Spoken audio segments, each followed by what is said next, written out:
नमस्कार, मैं जुवन वर्मा आपका इस यूट्यूब चैनल पर बहुत बहुत स्वागत करता हूं। जैसा कि आज कक्षा 10th का सोशल साइंस का पेपर यहां पर बोर्ड की एग्ज़ाम में कंप्लीट ही हुआ है, तो सभी छात्र अपने ऑब्जेक्टिव क्वेश्चनों को इस यूट्यूब चैनल के माध्यम से आप इसको कंप्लीट ही कर लीजिएगा कि आपने एग्ज़ाम में यहां पर ऑब्जेक्टिव प्रश्न को सही किया है या गलत किया है। तो चलिए हम यहां पर इस यूट्यूब चैनल के माध्यम से इन क्वेश्चन पेपर को सॉल्व करते हैं। और आपको बता दें कि अगर आप हमारे इस चैनल पर नए हैं तो प्लीज़ चैनल को सब्सक्राइब करें, लाइक करें और शेयर करें। चलिए पहला वाला दिया है, सभी प्रश्न करना अनिवार्य था और इसमें प्रश्न पत्र में दिए गए निर्देशों को सावधानीपूर्वक पढ़कर प्रश्नों के उत्तर लिखिए। प्रश्न क्रमांक 1 से 5 तक 32 ऑब्जेक्टिव प्रश्न दिए गए हैं, यानी 32 अंक के इसमें ऑब्जेक्टिव प्रश्न दिए थे। तो चलिए हम इन्हीं ऑब्जेक्टिव प्रश्नों को इस यूट्यूब चैनल के माध्यम से कंप्लीट ही कर रहे हैं। पहला इसमें जो दिया था, सही विकल्प चुनकर लिखिए। पहला है फ्रेडरिक सारियू कलाकार थे, तो ये कहाँ के थे? फ्रांस के। सेकंड दिया है प्रथम विश्व युद्ध आरंभ हुआ है, तो 1914 में। राइट आंसर द वाला होगा। बम्बई में प्रथम कपड़ा मिल स्थापित हुई थी 1854 में, पहले वाला इसका राइट आंसर होगा। इसी के बाद फोर्थ दिया है प्रोजेक्ट टाइगर योजना आरंभ हुई थी 1973 में, सा वाला इसका राइट आंसर होगा। अगला दिया है पांचवा, एक उद्योग जो चूना पत्थर को कच्चे माल के रूप में प्रयुक्त करता है, तो ये पहले बताया था, यानी मॉडल पेपर में सीमेंट होती है, यानी इसमें चूना पत्थर का उपयोग किया जाता है। 6 दिया है बहुजन समाज पार्टी के संस्थापक कौन थे, तो इसके आ वाला राइट आंसर रहेगा काशी राम। तो ये थे 6 नंबर के ऑब्जेक्टिव प्रश्न। इसी के बाद में हम चलिए यहाँ पर प्रश्न क्रमांक 2 की तरफ बढ़ते हैं। और प्रश्न क्रमांक जो 2 है उसका पहला जो दिया है, रिक्त स्थानों की हमें पूर्ति करना है। पहला है फ्रांसीसी कलाकार फ्रेडरिक सारियू ने खालिस्तान चित्रों की एक श्रृंखला बनाई थी, तो कितने चित्रों की संख्या बनाई थी? 4। सेकंड दिया है श्रीलंका में गृह युद्ध की समाप्ति वर्ष में हुई, तो ये कब हुई थी? 2009 में, यानी पहले दूसरे वाले ऑब्जेक्टिव में रिक्त स्थान में क्या आएगा? 2009। तीसरा दिया है नेपाल की राजधानी क्या है, तो इसकी काठमांडू है। इसी के बाद चौथा दिया है एक प्रजातांत्रिक सरकार खालिस्तान के प्रति उत्तरदायी होती है, लोकतंत्र के प्रति उत्तरदायी होती है। पांचवा दिया है सांप्रदायिकता खालिस्तान के मार्ग में एक प्रमुख बाधा है, राष्ट्रीय एकता एवं निकाय या विकास में एक बाधक है। 6 नंबर का दिया है भारत में सर्वाधिक साक्षर वाला राज्य कौन सा है, तो आप सभी को पता है केरल है।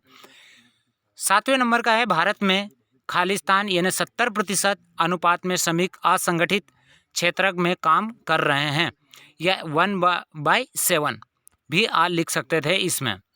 चलिए इसी के बाद हम प्रश्न क्रमांक 3 की तरफ बढ़ते हैं। और प्रश्न क्रमांक जो 3 है उसमें दिया है सही जोड़ी मिलाइए।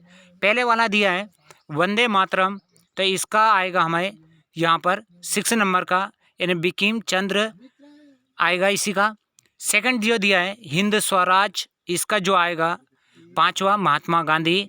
गुलामगिरी, तो इसका आएगा यहाँ पर ज्योतिबा फुले। चौथा दिया है प्रेस कानून की पुनः समीक्षा, तो यहाँ पर चौथे का जो आएगा वो आएगा गवर्नर जनरल बैटिंग। भारत में वैश्वीकरण, तो इसका जो आएगा वो आएगा 1991। और ISI, तो इसका आएगा हमें औद्योगिक वस्तुएं। तो ये थी प्रश्न क्रमांक 3 में सही जोड़ियाँ, इनको आप कंप्लीटली देख लीजिएगा। इसी के बाद में हम यहाँ पर सही जोड़ी के बाद में अगले प्रश्न की तरफ बढ़ते हैं। और जो हमारा अगला प्रश्न है वो यहाँ पर है, एक वाक्य या एक शब्द में हमें आंसर देना है। पहला दिया है औद्योगिक क्रांति सबसे पहले किस देश में आरंभ हुई है, तो ये कहाँ से हुई थी? इंग्लैंड से। सुंदरवन राष्ट्रीय उद्यान किस राज्य में स्थित है, तो ये है पश्चिम बंगाल में स्थित है। तीसरा है बांधों को आधुनिक भारत के मंदिर किसने कहा था? पंडित जवाहरलाल नेहरू ने। चौथा दिया है भारत की 2 खाद्यान्न फसलों के नाम लिखिए, चावल गेहूं मक्का है। इसी के बाद जो अगला है 5वां, प्रतिरक्षा तथा विदेशी मामले कौन सी सूची में शामिल होते हैं, तो संघ सूची में शामिल होते हैं। 6 नंबर का दिया है सामाजिक विभाजनों का प्रमुख आधार क्या है? वर्ग विभाजन आधार है। इसी के बाद में 7 नंबर का जो दिया है भारत में केंद्रीय सरकार की तरफ से करेंसी नोट कौन जारी करता है? तो ये करता है RBI, भारतीय रिजर्व बैंक। इसी के बाद हम अगले प्रश्न की तरफ बढ़ते हैं। चलिए इसी के बाद हम प्रश्न क्रमांक 5 की तरफ बढ़ते हैं और उसमें पूछा गया था सत्य और असत्य लिखना है। पहला दिया है उत्पत्ति के आधार पर जैव एवं अजैव साधन हैं, तो ये असत्य है। सेकंड जो दिया है भूमि एक असीमित संसाधन है, ये भी हमारा क्या है? असत्य है। तीसरा है एंथ्रेसाइट एक सर्वोत्तम कोयला है, यानी कोयले का एक शुद्धतम जो रूप है, यानी बेस्ट क्वालिटी होती है एंथ्रासाइट, ये राइट है, यानी सत्य है। इसी के बाद में दिया है चौथा बंदरगाह जल एवं थल के मिलन स्थान होते हैं, ये सत्य है। पांचवा है यूरोपीय संघ का मुख्यालय ब्रुसेल्स है, तो ये क्या है? सत्य है। 6 नंबर का लैंगिक असमानता का आधार स्त्री एवं पुरुष की जैविक बनावट है, ये सत्य है।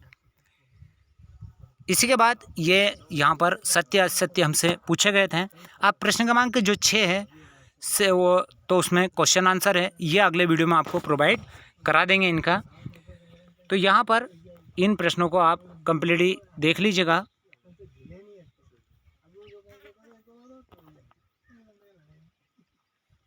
तो इसी के साथ जय हिंद, जय भारत।